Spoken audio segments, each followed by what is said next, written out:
Se vocês querem que os seus filhos queiram conversar com vocês sobre sexualidade, vamos olhar para isso, porque o constrangimento, ele trava a conversa sobre sexualidade.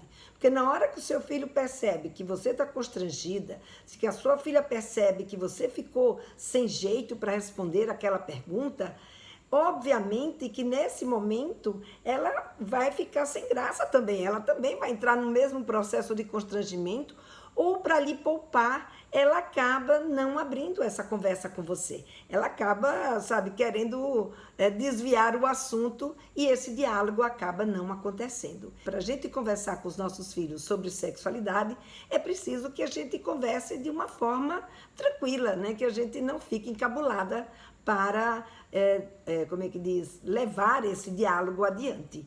E o que é constrangimento? Não é? Eu entrei no dicionário e fui ver, não é, quais eram os sentidos que existiam da palavra constrangimento. E aí eu pude ver que existia o termo coação e opressão, ou seja, a gente se sentir ameaçada, se sentir intimidada, restrição e limites, ou seja, da gente se sentir, né, cerceada, não se sentir à vontade para colocar aquilo que a gente pensa, aquilo que a gente deseja, né, com os nossos filhos.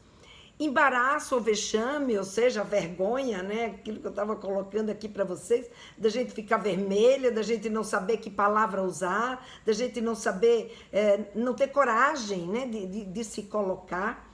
Timidez e acanhamento, né? Esse dispensa qualquer comentário. Aborrecimento e insatisfação.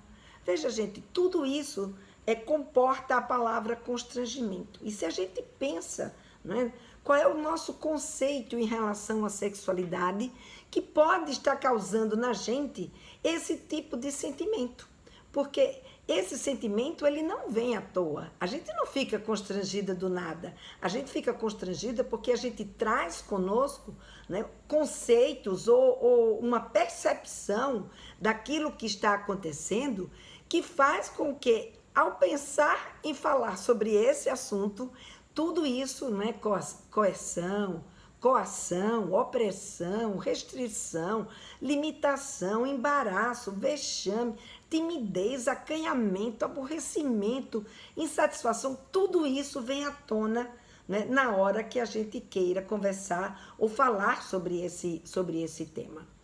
Então, o conceito, né, de sexo e sexualidade que a gente tem construído dentro de nós, e geralmente esse conceito ele vem acompanhado, não é, com mitos e preconceitos que estão ligados, provavelmente, a dores muito antigas que a gente tem, não é? Que não, muitas vezes não é nem da nossa geração. Não foi nem da sua geração, nem da geração da sua mãe, mas de gerações até anteriores, não é, que vai passando de mãe para filha, ou de pai para filho, de pai para filha, ou seja, a gente vai passando, é o que a gente chama da nossa herança cultural. E essa herança cultural vai sendo sedimentada, e essa sedimentação, de acordo com aquilo que a gente trouxe com a gente, vai fazer com que a gente se sinta desse jeito na hora de conversar sobre sexualidade com os nossos filhos, né? E mais, num momento como esse de hoje, que os nossos filhos precisam tanto que a gente converse com eles sobre sexualidade. Porque se você ficar constrangida, ficar fechada no seu conceito, nos seus tabus, nos seus mitos, você não vai conseguir abrir esse diálogo. E aí vai ser muito mais difícil para o seu menino ou para a sua menina conseguir entender o que está acontecendo comigo nesse momento, né?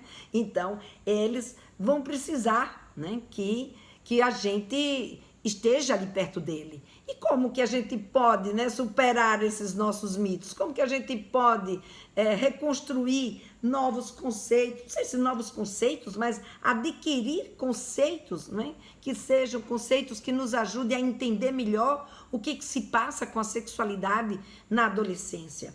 Então, é muito interessante, porque se a gente olhar, por exemplo, a gente aprendeu a vida inteira, eu pelo menos, né, aprendi a minha vida inteira, e vejo que muitos de vocês também, que, por exemplo, masturbação é uma coisa muito feia, que masturbação é uma coisa inaceitável, que masturbação é uma coisa horrível. E a masturbação é uma atividade comum na adolescência, tanto do menino quanto da menina. Hoje, eles já sabem isso. Eles já sabem que isso existe. Se na minha época isso era uma coisa muito mais difícil da gente descobrir e principalmente aceitar, hoje isso é muito mais fácil para os nossos filhos. Mas eu vim conseguir conversar com os meus filhos sobre masturbação e falar sobre masturbação de uma forma tranquila, assim, sem medo de falar, sem constrangimento, sem ficar com vergonha, sem ficar vermelha, né? Depois que eu fui estudar o que era masturbação, eu fui ler sobre masturbação, eu fui entender de onde que vinha essa história de que quem se masturbava ficava louco, que nascia pelo na mão, que as espinhas que a gente tinha no rosto era porque se masturbava, porque dava cegueira. E aí eu fui tentar entender por que vinham todos esses mitos em cima da masturbação que me fazia temer a masturbação, em vez de conseguir aceitar que ela faz parte, né, do desenvolvimento dos nossos meninos e meninas, faz parte das atividades sexuais das pessoas, sejam elas em que idade for, não é? Porque não é só uma coisa de adolescente, e que ela não tem nada de ruim, muito pelo contrário, não é? Então, para que tanto medo? E aí a gente entende, todo o medo era porque sexo não era uma coisa admissível, sexo era algo que tinha que ser reprimido. Então, na hora que você entende, que você vai estudar, que você vai ler sobre a história da sexualidade, gente, é um encantamento a gente estudar a história da sexualidade. A gente ver aí histórias que você fala assim, nossa, não é à toa que a gente carrega esse sentimento angustiante com relação à masturbação. Mas o fato de você ler e você contar o que você leu para outras pessoas vai ajudando. Então, por exemplo, quando eu estava fazendo o meu curso, que a gente ia estudar, o fato de estar estudando, de ter que conversar e contar para o outro como tinha sido com você, como tinha sido com ele. Gente, isso abre a nossa cabeça. Isso faz com que a gente vá desconstruindo aquele medo, aquela sensação de coisa ruim, né? Não tem que ser coisa ruim, tem que ser coisa boa. Outra coisa, por exemplo, os meninos estão entrando na puberdade e estão se interessando por sexo, pornografia. Isso deve ser um horror. Não tem nada de horror nisso. Quando você sabe, quando você tem um conhecimento que te permite entender que esse interesse não é anormal, que esse interesse não é provocação, que esse interesse não é rebeldia, né? Se a gente se perguntar por quê, na hora que você entende o que é que está se passando durante essa puberdade do seu filho e da sua filha, por quê que eles têm esse interesse, a gente consegue conversar não só sobre a sexualidade, mas a gente consegue conversar sobre sexo, olhando para o sexo de uma forma bonita, olhando para o sexo como uma coisa que é boa para a gente, é boa para eles. O que eles precisam é saber administrar, não é uma coisa ruim.